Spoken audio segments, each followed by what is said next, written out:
Olá, este é o Ecosenado e você vai ver nesta edição a necessidade da preservação do Cerrado, o berço das águas do Brasil, a savana com a maior biodiversidade do mundo e como o desmatamento coloca o bioma em risco. Plástico nos oceanos. O Congresso debate um projeto de lei que trata da economia circular desse tipo de resíduo no Brasil. Nosso país polui os mares com 325 mil toneladas por ano. Sabia que mesmo pequenos cursos d'água podem gerar energia elétrica? A startup brasileira Hidrio desenvolveu uma microcentral hidrelétrica para esses casos. E o novo quadro do Ecosenado, iniciativas do público infanto-juvenil de preservação do meio ambiente. Na estreia, crianças debatem temas relacionados à ecologia, sustentabilidade e política ambiental.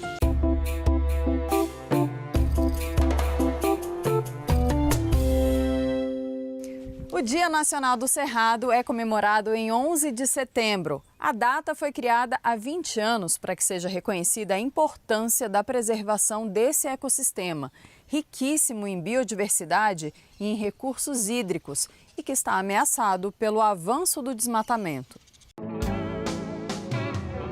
Cerrado, segundo maior bioma da América do Sul, é a savana com mais biodiversidade no mundo.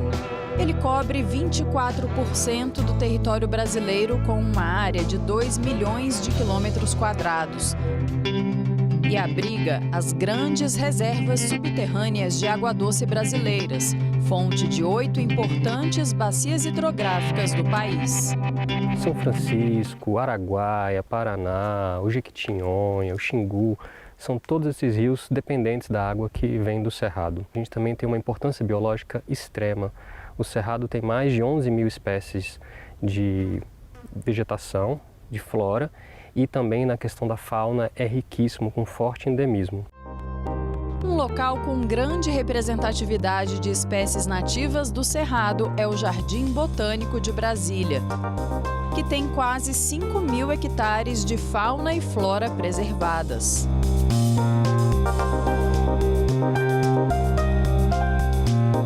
São cerca de 1.800 espécies de flora mapeadas, já registradas aqui.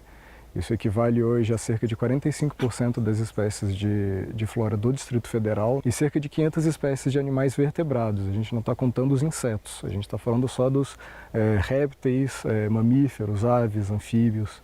E a gente tem muitos predadores de topo aqui, né? Temos registros da onça-parda, lobo-guará, algumas espécies difíceis e ameaçadas, como tatu-canastra. Por ser um ambiente muito preservado, né, com muitas espécies, inclusive muitas espécies endêmicas, algumas que são encontradas só aqui no Jardim Botânico, acaba atraindo diversos pesquisadores para essa região para estudar essas espécies e a interação dessas espécies com o meio. Então aqui no Cerrado a gente tem alguns representantes muito interessantes, né? Por exemplo, a velósia, a canela de ema, que é uma espécie típica daqui. Aqui no Jardim Botânico a gente tem um adensamento muito grande dessa espécie e alguns estudos indicam que é uma espécie que ela tem um crescimento muito lento, de cerca de 1 centímetro por ano. Então, se a gente pegar uma espécie aqui de mais ou menos 1,80 m, 1,90 m, a gente está falando já de uma espécie de um indivíduo de pelo menos 190 anos aqui dentro do nosso Jardim Botânico, né? Mas o bioma está ameaçado. É o que tem no país a menor porcentagem de área legalmente protegida com unidades de conservação, pouco mais de 8% do território. Dados do Instituto Nacional de Pesquisas Espaciais, o INPE, mostram que nos 7 primeiros meses deste ano houve um aumento do desmatamento de cerca de 20% em relação ao mesmo período de 2022. Foram mais de 5 mil quilômetros quadrados desmatados dentro do Cerrado brasileiro e mais de 9 mil alertas. Os principais estados onde houve aumento de desmatamento são os estados do norte do Cerrado, na região conhecida como acrônimo Matopiba, que é Maranhão, Tocantins, Piauí e Bahia. É uma área de grande expansão agrícola do momento, é a fronteira agrícola do país, hoje uma das principais fronteiras agrícolas, né, e onde se concentra a maior parte do desmatamento. Hoje, cerca de 48% do bioma já foi desmatado. Lembrando que é um bioma gigantesco, ele é quase do tamanho da Europa Ocidental. E as taxas de desmatamento vêm crescendo no bioma. Já se vão mais de 4 anos com as taxas crescentes, começando em torno de 5 mil km² por ano, passando de 11 mil km² por ano e com taxas mensais também crescendo, ao contrário do que vem acontecendo na Amazônia. E na sua opinião, a atenção dada pelo governo à proteção da Amazônia é maior do que a proteção ao Cerrado? Sim, é sim, né? A gente tem vários elementos que demonstram isso. Por exemplo, a questão da reserva legal, né? A reserva legal, que é essa porção que deve ser protegida dentro da propriedade rural, ela é de 80% na Amazônia, enquanto que no Cerrado ela é de 20%, né? Então é exatamente o oposto. O ambientalista explica que um dos impactos mais severos da destruição do Cerrado é sobre o ciclo hidrológico. A vazão dos rios do bioma já caiu em cerca de 15%, com a tendência de chegar a 34%. E isso impacta a todos. A quem está no centro urbano, que pode viver escassez, a questão energética, porque nossa matriz energética depende das hidrelétricas, e também para o abastecimento das comunidades tradicionais no meio rural e para o próprio insumo para a agricultura, né? A justificativa do Ministério do Meio Ambiente para o difícil controle é que a maior parte dos desmatamentos no Cerrado é autorizada por órgãos estaduais, esfera que tem a competência para emitir autorizações. Então, o que nós estamos fazendo é diagnosticando o que é desmatamento ilegal do legal, separando, para poder ter uma ação muito forte do IBAMA em articulação com os estados para fazer a fiscalização do desmatamento ilegal e vamos estudar o que é possível fazer para desestimular o desmatamento especulatório. Com isso, a gente acredita que é possível reduzir pelo menos algo em torno de 50% as taxas de desmatamento no Cerrado. É uma situação inversa da que a gente tem na Amazônia, onde quase todas as terras são públicas, quase todo desmatamento acontece sem a autorização dos órgãos ambientais. Então existe uma diferença, o IBAMA tem uma eficiência muito maior das ações de comando e controle quando o desmatamento é ilegal. O governo federal faz uma revisão do PP Cerrado, Plano de Ação para Prevenção e Controle do Desmatamento e das Queimadas no Ecossistema. Vamos apresentar uma proposta para a consulta pública na Semana do Cerrado, numa audiência pública que deve acontecer na Câmara dos Deputados no dia 13 de setembro. Ali a gente disponibiliza o plano para uma consulta pública de provavelmente 15 dias e, ao mesmo tempo, na audiência pública já vamos colher subsídios. Enquanto isso, a gente está conversando com os estados, a Associação Brasileira de Entidades Estaduais de Meio Ambiente, né, tem um GT Cerrado, nós estamos articulando propostas de atuação junto com os estados e com foco no chamado Matopiba. O IBAMA também está trabalhando de maneira muito forte o tema do fogo no Cerrado. O IBAMA está trabalhando com o manejo integrado do fogo, e o IBAMA está elaborando planos de prevenção e combate aos incêndios florestais em todos os biomas brasileiros.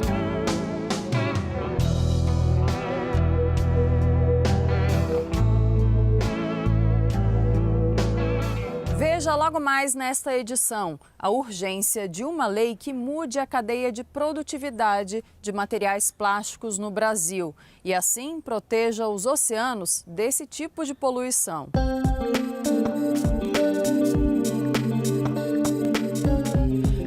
A central hidrelétrica é um equipamento capaz de gerar energia elétrica a partir de locais com pouca disponibilidade de água, como em propriedades que possuem pequenos rios. Segundo a Hidrio, startup brasileira de soluções na área de engenharia, que desenvolveu a MCH, qualquer córrego ou riacho com vazão mínima de 5 litros por segundo pode produzir energia elétrica para abastecer até 4 casas de porte médio. Funciona assim. A água entra na máquina por uma tubulação. Lá dentro, é direcionada para o motor por meio de bicos injetores que fazem a turbina girar.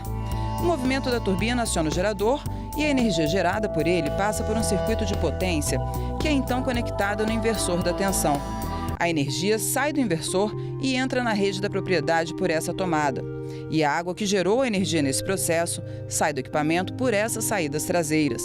Cada unidade é capaz de gerar até 720 kWh por mês. A startup promete retorno de investimento em uma média de 4 anos. O dono da máquina, além de usar para o consumo próprio, pode rentabilizar a energia limpa e renovável gerada.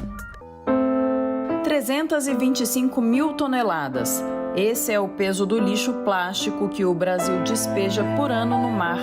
A informação foi divulgada pela Oceana, organização internacional dedicada a promover mudanças em prol da conservação da vida nos oceanos.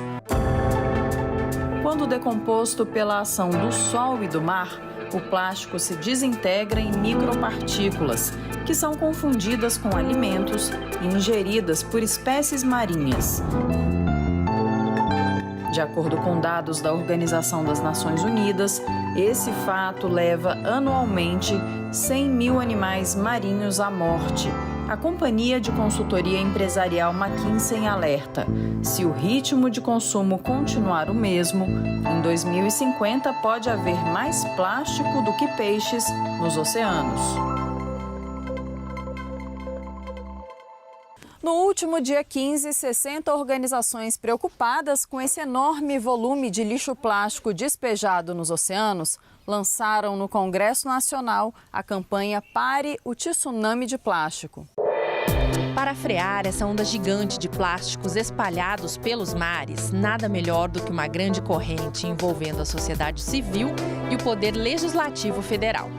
O evento aconteceu na Câmara dos Deputados e serviu para chamar a atenção do público para o projeto de lei 2524 de 2022, que regulamenta a economia circular de plástico.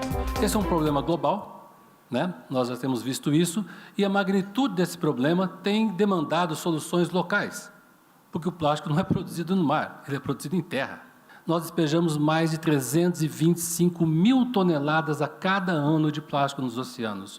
Em todos os trabalhos feitos, por exemplo, das iniciativas de limpeza de praia, 70% do que tem lá de rejeito e aparece como resíduo é plástico.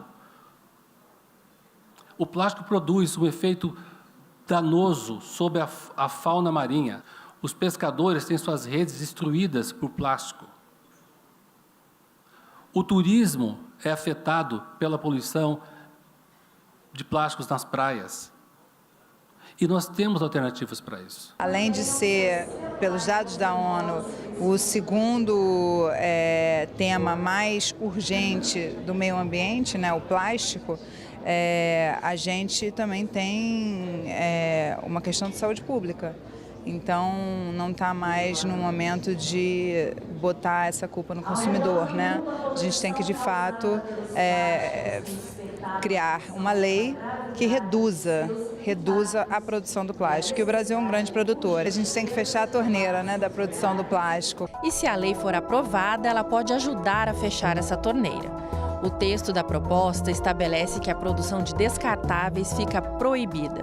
Todo plástico deverá ser reutilizável, reciclável ou compostável. O único ambiente capaz de trazer uma solução ou uma resposta, né, a esse problema tão complexo, de dimensões tão grandes, é essa casa, é o Congresso Nacional. Como trazer uma solução para esse problema de longo prazo, que não trate isso só como um resíduo já no fim da sua cadeia, mas que previna que isso aconteça atacando o problema na sua origem.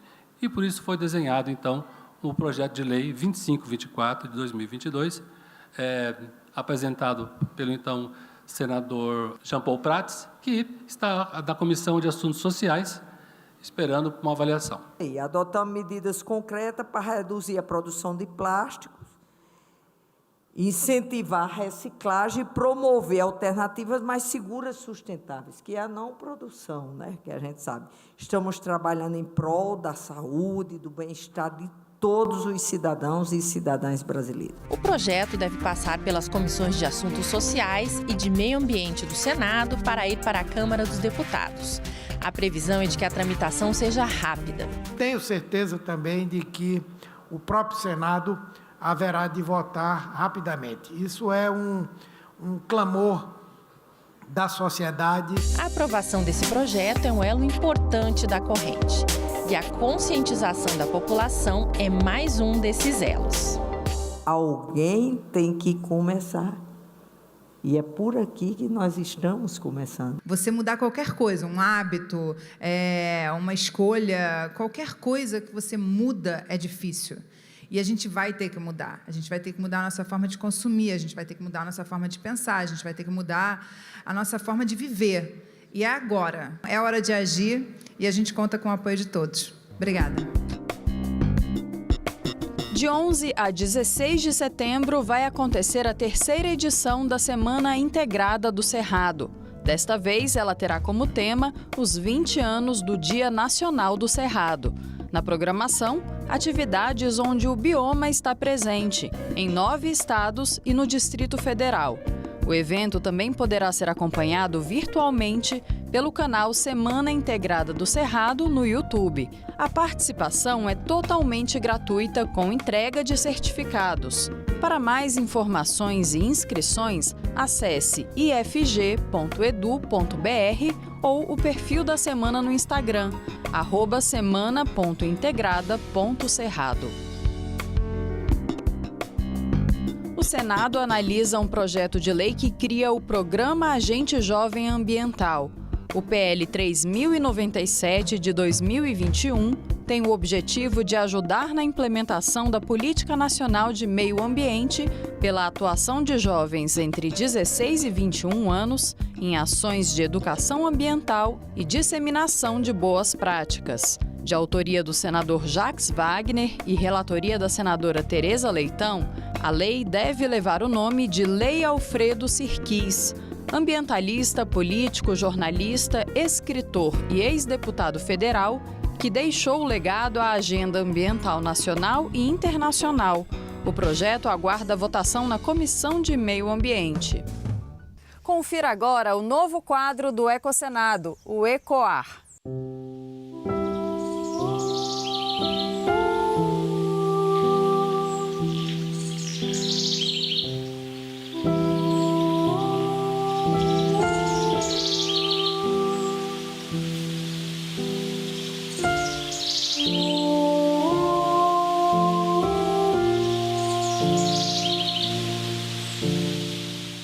Ecologia, política ambiental, sustentabilidade, crise climática. Será que esses são assuntos só de adulto? Claro que não, né? Mais do que nunca é preciso que crianças e adolescentes saibam quais são as causas de desequilíbrios no planeta e como fazer para evitá-las. E olha que muitos estão preocupados e já se movimentam para ajudar na preservação da natureza. A partir de agora, teremos aqui no programa Ecosenado um novo quadro, ECOAR. O verbo significa fazer com que um som seja ouvido de longe, repetidamente. Não jogar lixos nos rios. Precisamos reduzir as emissões de carbono. Vamos lembrar dos 3 R's. Reduzir, reciclar e reutilizar. Vamos cuidar das nossas florestas. Precisamos separar o lixo. Desenvolvimento sustentável. O meio ambiente começa no meio da gente. Esse vai ser um espaço para mostrar iniciativas dessa galerinha pelo meio ambiente hoje, que podem ser transmitidas para todos os cantos do país e do mundo, incentivando, fazendo com que sejam replicadas e deem resultados positivos às futuras gerações.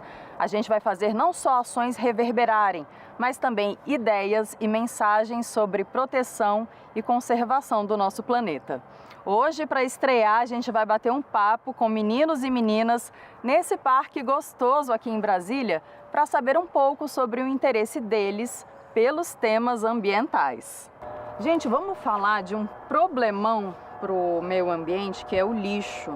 Vocês acham que o lixo é um problema? Sim! Por quê? Quem quer falar? Laura. Além de poluir a natureza, a água leva para os rios. E o que pode acontecer nos rios? Pode, por exemplo, que for uma sacola plástica. Pode matar uma tartaruga. Os animais que vivem na água, vocês já viram foto? Eles podem confundir o plástico com alga e querer comer. O que pode acontecer com esses animais? Eles podem acabar morrendo, se engasgando. E ainda eles podem ficar presos com a sacola. E qual que é a importância, então? O que a gente pode fazer para diminuir o lixo? Não jogar lixo na rua. Reciclar. Jogar lixo na rua. Reciclar, Mariana. Reciclar é um dos 3 R's. Vocês sabem quais são os outros R's? Sim. Reduzir e reutilizar. Reduzir, reutilizar e reciclar. São 5, Pedro? 3. Sim. Marcelo, fala, quais são os 5 R's? Repensar, reduzir, reciclar, reutilizar e recusar. Tudo que é descartável é legal? Não. É melhor usar o que então? Por exemplo? Vidro, porque você pode lavar e usar de novo. Então esse é o reusar, reutilizar. Você já montou algum brinquedo? Você já brincou de alguma coisa com papelão? Na colônia de férias eu escorrego com papelão. Eu também, eu fiz uma mesinha. Se você não tivesse feito, ela ia pro lixo, né? Mariana? Um dia eu peguei uma garrafa PET e fiz um boi de brinquedo. Um boi de brinquedo? E você usa esse boi? Você fica brincando com ele até hoje? Às vezes sim. Helena? Um dia, na minha tarefa da escola, a tia pediu pra gente fazer um pé de feijão em casa. Aí eu usei a garrafa PET. E na escola vocês todos aprendem isso? Que é importante diminuir o consumo de lixo. Quem que pode explicar para mim o que significa lixo seco e lixo molhado? Miguel. Lixo molhado é resto de comida, essas coisas assim. E lixo seco é lata, copo descartável. E sobre água, gente? Eu queria saber se vocês economizam água, porque a água ela não é infinita, né? Então a gente tem que economizar porque um dia pode acabar. Vocês aprenderam isso na escola também? Sim. 70% do mundo tem água e os outros 30% é terra. Legal. E sobre energia? Quem quer falar sobre energia elétrica, energia? Quais são os tipos de energia que a gente tem aqui no país disponível pra gente? A gente tem a energia elétrica, a energia hidráulica, a energia solar, a energia eólica e a energia eólica. E qual que é a melhor? As melhores para você usar são as que não prejudicam o meio ambiente. A eólica, a hidráulica e a solar. Quando vocês estão no quarto e a luz está acesa, mesmo de noite, sai do quarto, o que é melhor fazer? Desligar a luz. Você faz isso, Pedro? Sim. Você economiza luz na sua casa? Sim, toda hora que eu tô indo para algum lugar, ligo, aí depois quando eu chego no final, desligo. Aí quando eu chego no outro lugar, ligo. Muito bem. E quem aqui mora em prédio que tem elevador? Vocês moram em prédio que tem 2 elevadores? Sim. Um do lado do outro? Sim. Quando tem 2 elevadores, um do lado do outro, o que é melhor fazer para economizar energia? Só chamar apenas Isso, porque senão vai ter energia gasta com o movimento dos 2, né? Dos 2 elevadores. Mas melhor ainda é o quê? Ir de escada. Né, Miguel? Ou chamar o que está mais perto, que além de ser mais rápido, gasta menos energia. Muito bem. E o que vocês acham da proteção aos animais? Vocês querem que os animais sempre fiquem protegidos? Sim. Você sabe sobre espécies ameaçadas de extinção, Marcelo? Fala pra mim sobre isso. Algumas espécies, como a arara azul, o mico-leão dourado, os koalas, são muito ameaçadas de extinção hoje em dia por conta de caça que vendem ilegalmente esses animais silvestres. Isso acaba desbalanceando a cadeia alimentar e trazendo a perda da biodiversidade do planeta. Muito bem. Bom, vocês querem ajudar a preservar o planeta? Sim. Se a gente não cuidar do meio ambiente, a gente pode acabar se arrependendo e quando a gente for tentar salvar, eles já vão ter morrido. A gente também faz parte do meio ambiente, a gente está prejudicando nós mesmos. Se a gente não cuidar do meio ambiente muito bem e desmatar o meio ambiente, a gente pode morrer se a gente não plantar outra coisa no lugar do desmatamento que a gente fez. E aí a gente morre. Olha, em alguns lugares, nos morros e nas montanhas, quando as pessoas cortam as árvores, e não tem muitas, tem mais chance de desmoronamento. E quando tem mais árvores, tem menos. Se a gente não respeitar, a gente pode acabar matando uma vida sem ser de propósito. Sem nem pensar. Se a gente estiver maltratando o meio ambiente, ele dá comida pra gente, ele dá água. Então se a gente maltratar ele não pode dar mais. Porque ele não dá, é ele que faz o ar. A ganância e a vontade pelo poder das grandes empresas usam isso como fonte de desmatar a natureza e prejudicar mais ela, sendo que eles não percebem que um planeta B não existe.